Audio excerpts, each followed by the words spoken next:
오늘 우리가 파헤쳐볼 주제는 바로 꿈입니다. 매일 밤 꾸는 건데도 생각해보면 진짜 미스터리 투성이죠. 그 뇌 속으로 한번 깊숙이 들어가 보겠습니다. 이 질문 다들 한 번쯤은 경험해보셨을 거예요. 그쵸? 하늘을 막 날아다니는데 이거 좀 이상한데? 이런 생각이 전혀 안 들잖아요. 왜 꿈은 이렇게 현실 같은데? 또 내용은 이렇게 터무니없을까요? 이게 오늘 우리가 풀어나갈 핵심 미스터리입니다. 첫 번째 단서는요, 놀랍게도 심리학이 아니라 우리 뇌 속에서 벌어지는 아주 극적인 화학작용이 있습니다. 매일 밤 우리가 잠들면 뇌에서 스위치가 탁 하고 내려가거든요. 그러니까 우리 뇌는 사실 두 개의 서로 다른 운영체제로 돌아간다고 볼 수 있어요. 깨어있을 때 쓰는 시스템이 있고 꿈꿀 때 쓰는 시스템이 따로 있는 거죠. 잠들어서 꿈수면 상태에 들어가면 말 그대로 스위치가 확 하고 넘어가 버리는 겁니다. 자, 이 표를 보시면 정말 재밌는 게 있어요. 여기 노르에피네프린. 이게 바로 비판적인 생각을 담당하는 일종의 논리화학 물질이거든요. 근데 꿈꿀 때는 이게 완전히 그냥 사라져 버립니다. 수치가 없음, 말 그대로 제로가 되는 거죠. 바로 이 화학적인 셧다운 때문에 우리가 꿈에서 그토록 말도 안 되는 상황을 그냥 받아들이는 거예요. 예를 들어 오래전에 세상을 떠난 우리 집 강아지가 갑자기 나타나서 프랑스어로 말을 걸어도 그렇구나 하고 넘어가는 거죠. 왜냐? 뇌 속의 깐깐한 검열관이 아예 퇴근해버렸거든요. 좋습니다. 그럼 뇌의 이성적인 부분이 이렇게 잠들어 버렸다면 대체 어떤 부분이 깨어나서 이토록 생생하고 기묘한 이 심야 영화를 만들어내는 걸까요? 감독은 과연 누굴까요? 이건 뇌 속에서 완전한 권력 교체가 일어나는 겁니다. 냉철하고 이성적인 CEO, 그러니까 전전두엽은 퇴근해서 자리에 없고요. 그 대신 온갖 감정을 만들어내는 감성파 연출가, 바로 변연계가 제작 현장을 완전히 장악해버리는 거죠. 그럼 우리가 꿈에서 보는 그 생생한 이미지들은 다 어디서 오는 걸까요? 사실 이건요, 우리 뇌의 아주 깊은 곳, 뇌관에서 빵 하고 터져 나오는 무작위 전기 신호 같은 거예요. 눈은 분명 감겨 있는데 뇌는 이 신호를 가지고 스스로 영화를 만들어 상영하기 시작하는 겁니다. 이 과정이 정말 흥미로운데요. 먼저 뇌관에서 의미 없는 전기 신호가 팡 하고 생겨나요. 이게 뇌의 감각 중계소인 시상을 거쳐서 최종적으로 시각 피질에 깍 도달하는 거죠. 그럼 시각 피질은 이 정체불명의 신호를 어떻게든 이해해 보려고 우리의 기억과 감정을 막 끌어와서 하나의 이야기, 즉 꿈으로 엮어내는 겁니다. 자, 이제 꿈이 어떻게 만들어지는지는 대충 알았어요. 그럼 더 근본적인 질문이 남죠. 도대체 뇌는 왜 매일 밤 이렇게 복잡하고 요란한 일을 벌이는 걸까요? 그 이유가 뭘까요?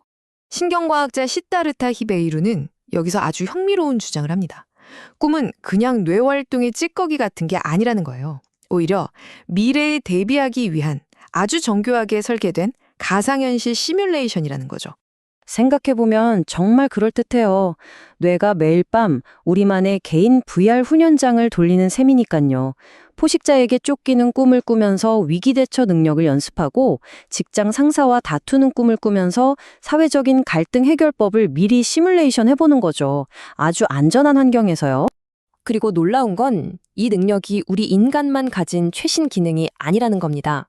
무려 3억 년 전, 그러니까 저 먼 파충류 시대까지 거슬러 올라가는 아주 오래된 생존 도구라는 거죠. 정말 대단하지 않나요?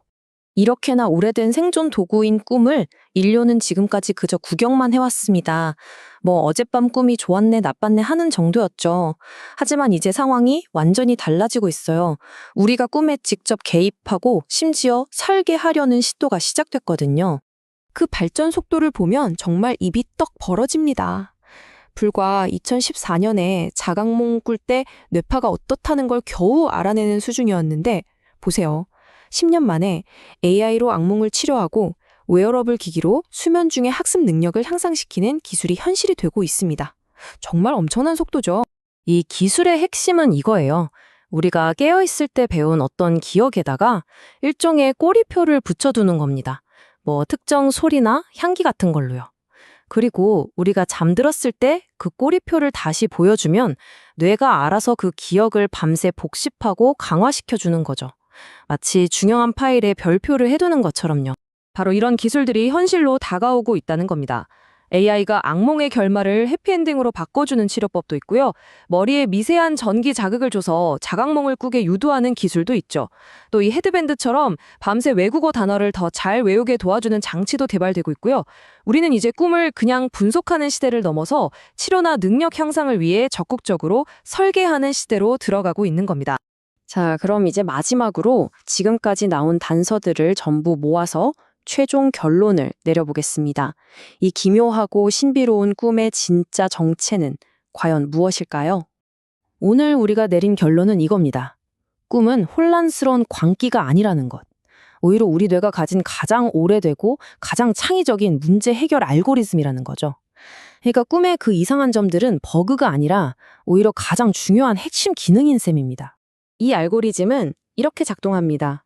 1단계. 뇌가 화학적 스위치로 논리 회로를 딱 끄고 외부 세계의 문을 닫아버려요. 2단계, 그 안에서 과거의 기억들을 이리저리 재조합해서 미래에 일어날 법한 일들을 시뮬레이션 해보는 거죠. 그리고 마지막 3단계, 이 밤샘 리허설을 통해 우리의 기억력과 감정 조절 능력을 키우고 현실의 도전에 더 잘 맞설 수 있도록 우리를 훈련시키는 겁니다. 하지만 여기서 마지막으로 이런 질문을 던져보게 됩니다. 우리가 이렇게 꿈을 마음대로 설계하고 조종하는 법을 배우게 됐을 때 혹시 그 과정에서 우리가 절대로 잃어버려서는 안 될 무언가가 있지는 않을까요? 어쩌면 이 질문이 인류가 이제 막 탐험하기 시작한 이 오래된 내면의 우주에서 우리가 풀어야 할 다음 숙제일지도 모르겠습니다.